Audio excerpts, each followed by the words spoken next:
भगवान बुद्ध से पूछा राजा प्रसेनजीत ने।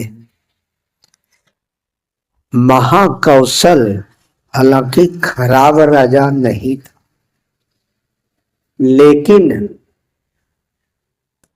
ये गलत सब सपना देखते थे पिता के बारे में रह रह करके।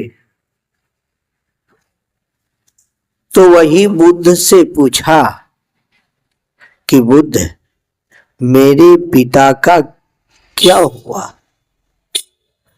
मेरे पिता के बारे में मैं सपना देखता हूँ, बहुत गलत सब सपना देखता हूँ। तो बुद्ध कहते हैं कि तुम्हारे दरवाजे पर प्रसेनजीत बहुत विद्वान सब पंडित और विद्वान सब लोग रहते, उनसे सलाह विमर्श नहीं किया? कहा बुद्ध का क्या कहा? तो कोई कहा पुनः श्राद्ध कराओ, कोई कहा अखंड कराओ, कोई कहा महामृत्युंजय जप कराओ। यानी सबों ने सब तरह का बात कहा। आप क्या कहते हैं? भगवान बुद्ध ने कहा आज हम कुछ नहीं कहेंगे, कल हम नदी कछार में तुमसे मिलेंगे। तुम वहीं एक घड़ा में घी भर के और उसका मुंह कपड़ा से बांध देना, और एक घड़ा में पत्थर वगैरह भर के उसका भी घड़ा कपड़ा से मुंह से बांध देना, वहीं लेके आना। बुद्ध कह के चले गए। दूसरी दिन राजा प्रसेनजीत दल बल सारे प्रजाओं के साथ वहां पहुंचे। पहुंचने के बाद बुद्ध आया नहीं था, तो राजा प्रसेनजीत पूछते हैं कि बुद्ध नहीं आएगा क्या? तो उसके मंत्री बादुल ने कहा नहीं नहीं, बुद्ध झूठ नहीं बोलते, आएंगे। वह तो भिक्षा मांग के खाते इस हालत पर भी, इसलिए वह भिक्षा मांगने गए। कुछ देर के बाद बुद्ध आए और वही नदी कछार पर गए। सब वहां गया। बादुल ने घड़ा उठा करके राजा प्रसेनजीत के हाथ में दिया। बुद्ध के हाथ में बुद्ध ने दिया राजा प्रसेनजीत को और कहा पानी में छोड़ दो। पुनः दूसरा घड़ा बादुल ने उठाया और बुद्ध को दिया। बुद्ध ने राजा प्रसेनजीत से कहा पानी में छोड़ दो, छोड़ दिया। बुद्ध के हाथ में एक डंडा था, कहा दोनों घड़ा फोड़ दो, डंडा उसे थमा दिया। तो घी सब पानी पर तैरने लगा और पत्थर सब और बढ़िया से बैठ गया। बुद्ध पूछते हैं प्रसेनजीत से, क्या समझा? कुछ समझ में आया? कहा नहीं बुद्ध। कहा संसार का जितना खट कर्म है, करने के बाद प्रार्थना करो कि ये पत्थर सब घी के जैसा तैरने लगे तो तैरेगा? कहा संभव नहीं है।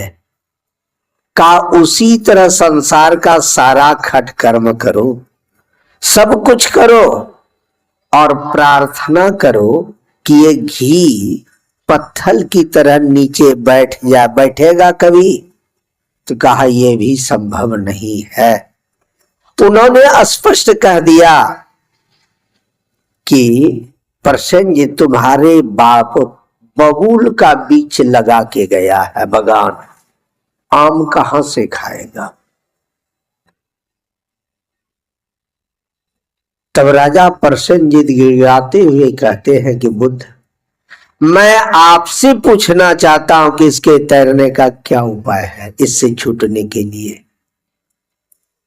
तो उन्होंने ये नहीं कहा कि जाओ मैं कह दिया, उन्होंने कहा कि अमुक समय में जेतवन में सारे भिक्षुक लोग जुटेंगे और वहीं पर परिवर्तन के लिए, क्योंकि बहुत के माता पिता मरे हुए हैं, सबका परिवर्तन हो जाए, इसलिए सब मिल करके प्रार्थना करेंगे। यानी ध्यान जो किए होंगे 5 मिनट का प्रार्थना करेंगे और सामूहिक प्रार्थना परमात्मा को कबूल होता है और सब जीव का परिवर्तन हो जाएगा।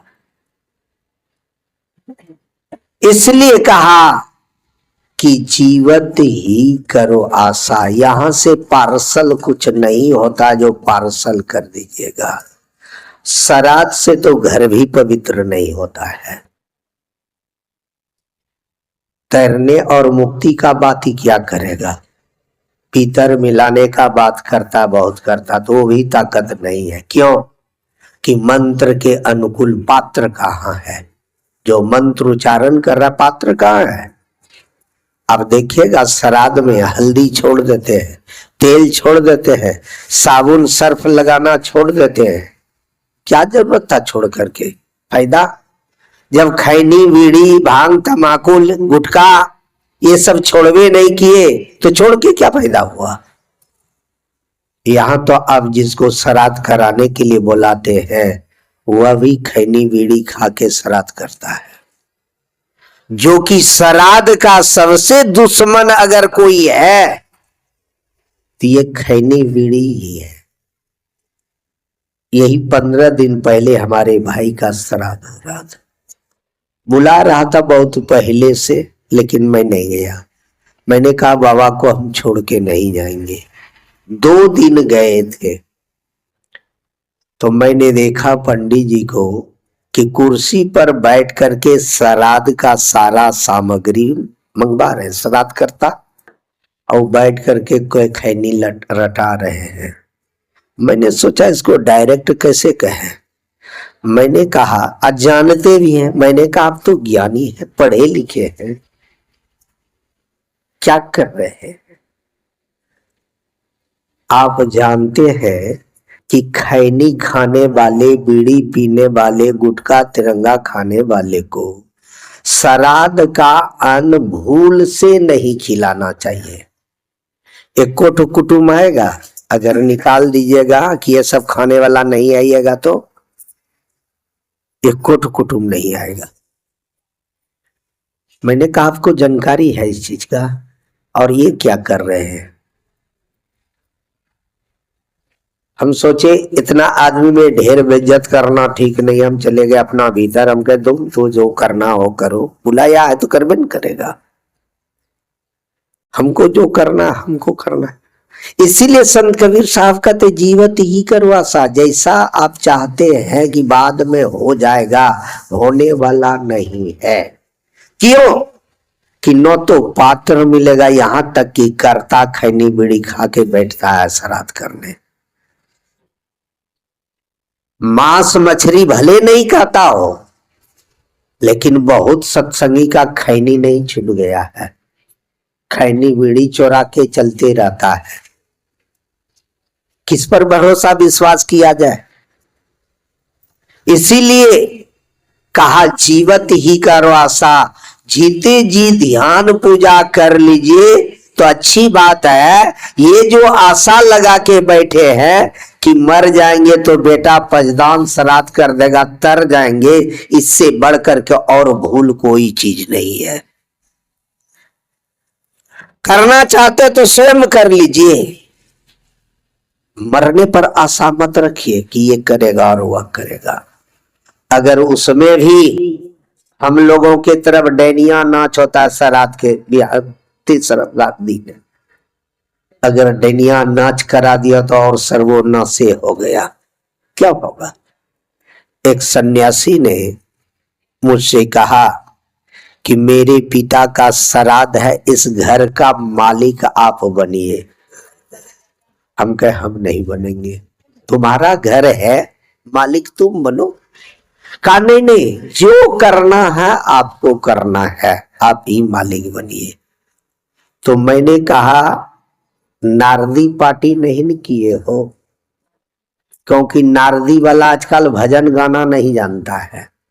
एक दूठो भजन गा दिया हो गया, खाली नाच करने जानता है, पैसा किस में गिरेगा।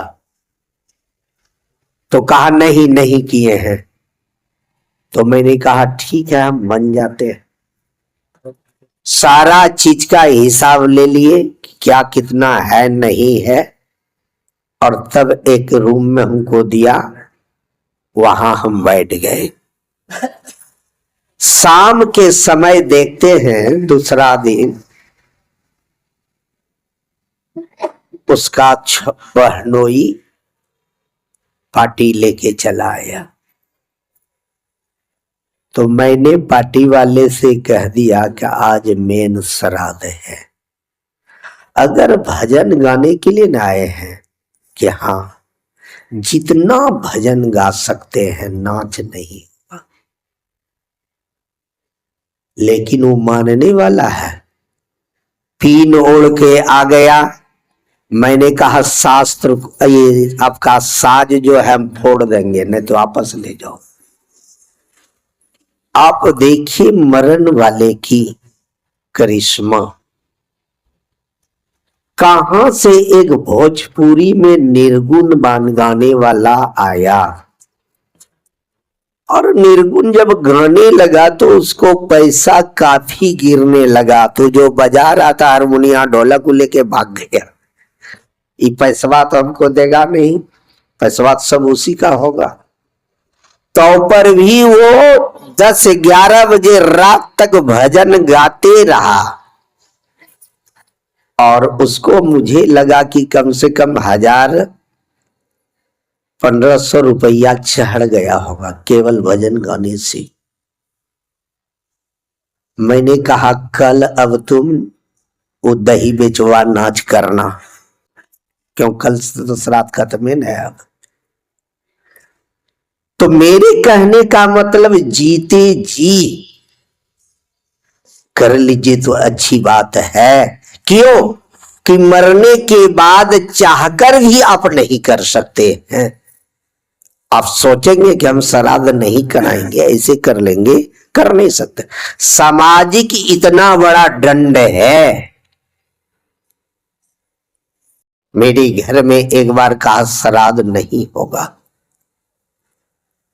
समुच्चा गांव और कर कुटुंब सब विरोध हो गया। बन रहा कर कुटुंब दूसरे यहां खा रहा जाके परमीन के यहां, गांव का कुटुंब तो कुटुंबन होता है गांव वाले के लिए, दूसरे यहां जाके खा रहा है, यहां नहीं खा रहा है। उसके चलते कहा कि नहीं आर्य समाज के द्वारा होम जाप किया जाएगा। ये गच्छा और आर्य समाज वाले जिसको भेजा वो समझिए आ गया वो घर का। अब कहता था एक समधी दूसरे समधी का श्राद्ध कैसे कराएगा। लेकिन 3 दिन सत्संग हुआ और होम जाप करने वाले भी प्रवचन किया। करने के बाद तब लास्ट दिन समुच्चा गांव और कर कुटुंब भोज खाने के लिए तैयार हुआ। तो मेरे कहने का चाहने पर भी आप नहीं कर पाते हैं, आप जानते हैं, लेकिन ऐसा विरोध नहीं कर सकते हैं। क्यों कि समाज में रह रहे हैं, सामाजिक एक बंधन और दंड भी बहुत जबरदस्त खराब है, जिसके चलते लोगों को उल्टा सीधा कुछ ना कुछ करना ही पड़ता है। इसलिए इसके फेरे में नहीं रहिए, जीते जी अपना ध्यान पूजा कर लीजिए, इससे बढ़ करके और कुछ नहीं है। ऐसे तो कहा जाता है कि माता पिता का इतना सेवा कर दीजिए कि उसको इच्छा ही कुछ नहीं रहेगा। क्यों? मरने समय में जो जो भावनाएं जीव करता उसी में जन्म लेता है, यही तो जन्म का कारण है। तो इतनी सेवा कर दीजिए कि उसको कोई तरह का इच्छा नहीं हो, लेकिन यह नहीं होता है, जस उल्टा होता है। जितने में लोग माँ बाप को खाना नहीं देता भरपेट, और मरने पर दूधमी करेगा। जहां मैं रहता हूं वहां एक व्यक्ति बाप बेटा दोनों अंगना में खाने के लिए बैठा। कार्तिक का दिन था। पुतहू ने एक थाली लाके पति को दे दिया। बेटा को चाहिए वो थाली बाप को दे दे, लेकिन नहीं दिया। बेटा खा के उठ गया। बूढ़ा बोरा पर कब तक बैठा रहता। उठा, दुकान अपना था, गेहूं वाला टैबलेट 3-4 ठो खा लिया गुस्सा से। अंगना में बुढ़वा छटपट करके मरा एकदम। मेहरमा थाना को 18,000 रुपया दिया लाश उठाने के लिए खाली। कहलगांव के निकट बटेसर थान है, वहां 2 मैक्सी बाराती आया। उसमें 20-25 हजार से खर्च कम नहीं हुआ होगा। जब यहां से जला पका के गया, जब अंदर जाते हैं तो उसकी बेटी छटपट कर रहा था, जैसे बाप छटपट कर रहा था। तो जाके पूछते क्या हुआ, तो घर का कोई महिला कुछ बोलती नहीं थी। लड़की के बाप ने पूछा क्या हुआ तुमको, तो लड़की कहती है तुम हमको चिनते हो, जो पूछते हो चिनते हो। कहा नहीं, कौन हो। कहा हम तुम्हारा बाप हैं। कहा किस लिए आए हो। कहा कि हमको बहुत कष्ट हो रहा है, इसलिए दोनों पुतहू में किसी एक को ले जाएंगे। तो तुरंत एक ओझा था भूसी सा, उसको हाँ भेजा। आया, झाड़ फूक कर दिया। कितना झाड़ फूक करता, दिन में 5-6 बार आता था। जानते उसके श्राद्ध में 8 मिठाई का भोज कर रहा था। 8 मिठाई।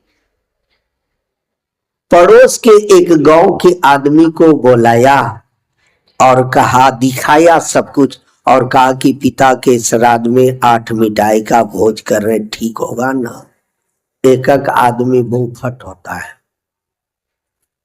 उसका नाम पकड़ के कहा, रे बाप को एक थाली भोजन नहीं देने दिया तुमने, तो तुम्हारे यहाँ 8 मिठाई खाने कौन आएगा। जो पापी होगा वही आएगा तुम्हारे यहाँ खाने।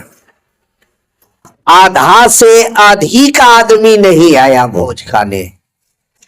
इतनी मिठाइयां, इतनी सामग्री बर्बाद हुआ, क्या कहा जाए। खाने ही लोग नहीं आया कि बाप को जब नहीं दिया तो भोज करके क्या होगा। तो साधारण व्यक्ति तो नहीं था। ऐसे व्यक्ति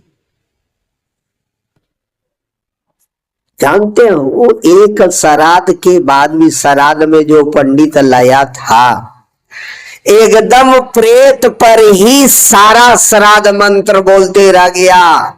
लेकिन इधर श्राद्ध भी हो रहा, उधर बेटी छटपट कर रहा है। एक ही रट है, दोनों पुतों में किसी एक को ले ही जाएंगे। एकाक महीना में बच्ची एकदम जर्जर हो गई, लगा कि ये भी जाएगा।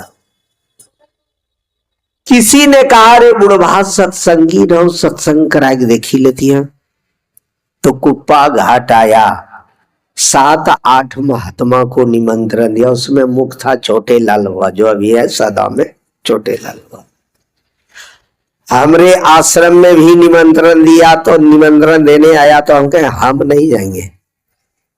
मैंने कहा क्यों नहीं जाइएगा। हम कहे नहीं, और झकझोरने दो घर को, और नहीं तो इस गांव में सब बुढ़वा को दवाई खा के मरने का आदत लग जाएगा। बूढ़ा बुढ़िया को सेवा तो करेगा नहीं। इसलिए झकझोरने दो, बड़ा घर है ना, झकझोरने दो बढ़िया से। हमरे आश्रम से सब गया, हम नहीं गए। वहां 3 आश्रम है, तीनों आश्रम से गया। सत्संग धूमधाम से अपराह्न, रात्रि और सुबह जब हो रहा था तो पुनः पोती पर एक बार बूढ़ा आया और उन्होंने सलाह दिया। क्या कहा? जिसको हम छोड़ के गए हैं उसको आंख नहीं है। यानी पत्नी के बारे में कह रहे हैं, मोतियाबिंद खराब हो जाने के कारण आंख नहीं हो पाया। कहा अगर उसका सेवा हुआ तब तो ठीक है, और नहीं तो दोनों पुतों में हम किसी को ले ही जाएंगे। तो दोनों पुतहू गल्ला में गमछी लगा करके बेटी का पैर पकड़ के भौकार पार से रोने लगी कि सेवा करेंगे, और बूढ़ी का सेवा किया। इसलिए कहते हैं कि जीते जी कर लीजिए, मरने की आशा नहीं रखिए। करने वाले को चाहिए कि करना ही है तो जब तक मां बाप जीवित है तब तक उसकी सब तरह की इच्छा, सब तरह का सेवा कर दीजिए।